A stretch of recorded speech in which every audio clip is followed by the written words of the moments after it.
मैं नाम से 1/3 भूतपूर्व प्रधानमंत्री हूं, इसलिए आप मुझे ज्यादा सम्मान दे सकते हैं। हम दोनों में बहुत सी समानताएं हैं। उनके नाम में भी अटल जुड़ा हुआ था, मेरे नाम में भी अटल जुड़ा हुआ है। वे भी कविताएं लिखते थे, मैं भी कविताएं लिखता हूं। वे भी कभी एवरेस्ट पे नहीं चढ़े, मैं भी कभी एवरेस्ट पे नहीं चढ़ा, बिल्कुल बराबरी का मामला है। वे जब जब भी मुंबई आते थे तो मुझसे मिलने के लिए मेरे घर नहीं आते थे। मैं जब जब भी दिल्ली जाता था उनसे मिलने के लिए उनके घर नहीं जाता था, बिल्कुल बराबरी का मामला था।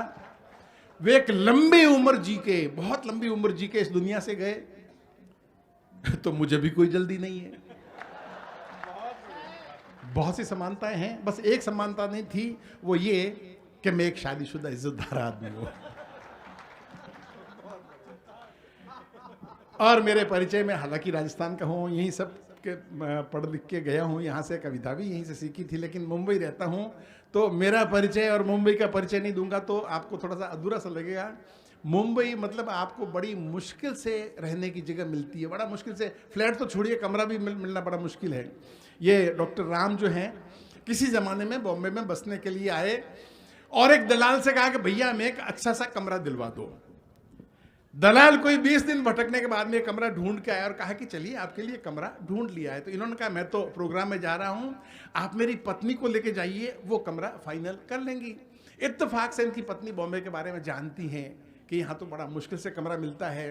वो कमरा देखा जिसमें ना वेंटिलेशन, ना ठीक से नल वगैरह, और कहा कि भैया देखिए कि ये कमरा मुझे तो पसंद है, लेकिन ये कमरा मेरे कविपति को पसंद नहीं आएगा।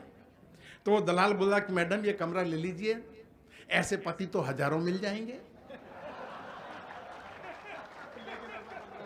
ये कमरा हाथ से निकल के तो नहीं मिलने वाला। मैं ऐसी जगह से आया हूं, इसलिए एक मेरा एक अलग से अंदाज है हाथ से लिखने का, जो किसी ने नहीं लिखा वो मैं लिखने की कोशिश करता हूं। इसलिए थोड़ा सा अटेंशन चाहूंगा, ध्यान चाहूंगा, और ध्यान मिल गया तो मुझे अच्छा लगेगा। मैं हाथ से लिखता हूं, और हास्य के लिए ओशो ने कहा है कि हास्य तो प्रार्थना है, और जिसे हंसना आता है उसके आंसू भी मुस्कुराते हैं। और ओशो ने कहा था कि हिटलर अपनी जिंदगी में 15 मिनट ठहाके लगाकर हंस दिया होता तो दूसरा विश्व युद्ध नहीं होता। मैं हास्य लिखता हूं, कुछ हास्य की कविताएं सुनाता हूं आपके सामने। 2 तरह की कविताएं लिखता हूं यादव जी, 2 तरह की कविताएं लिखता हूं।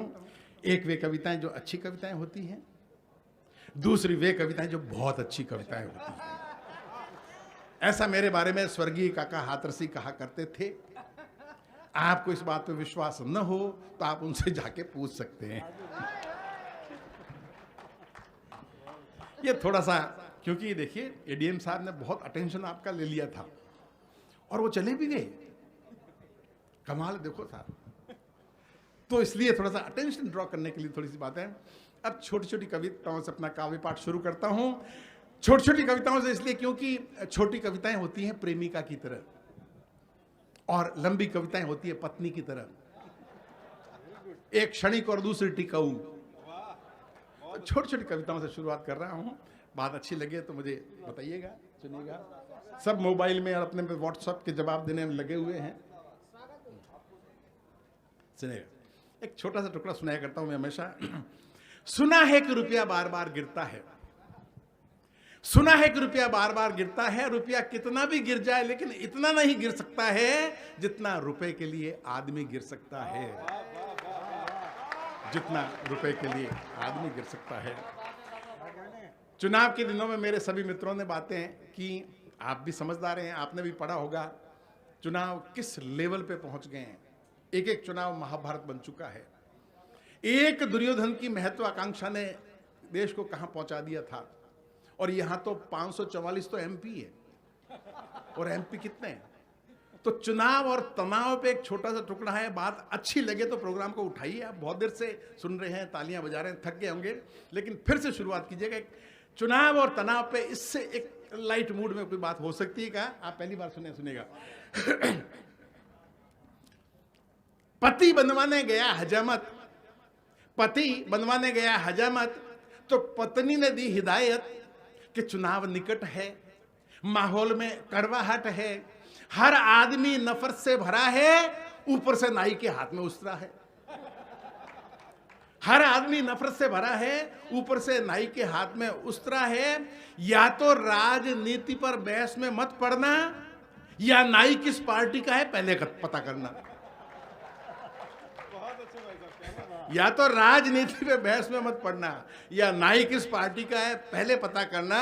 चुनाव के दिनों में बहुत मुश्किल है जान बचाना, अगर बच जाओ तो आधा किलो दही लेते आना।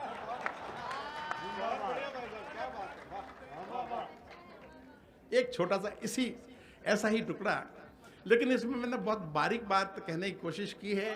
और आप, मैंने देखा है कवियों की कविताएं सुनते हुए जिस ढंग से आप रेस्पॉन्स दे रहे थे, आप जैसे शुद्धि श्रोताओं से मुझे सबसे ज्यादा उस पर दाद मिलेगी, क्योंकि बहुत बारीक बात मैंने कही है नेताओं की हिम्मत पर। सुनिएगा, हिम्मत, बिना एक भी वादा निभाए नेताजी वोट मांगने आए। हिम्मत, बिना एक भी वादा निभाए नेताजी वोट मांगने आए। मतदाता बोला माई बाप, इतनी हिम्मत कहां से लाते हैं आप?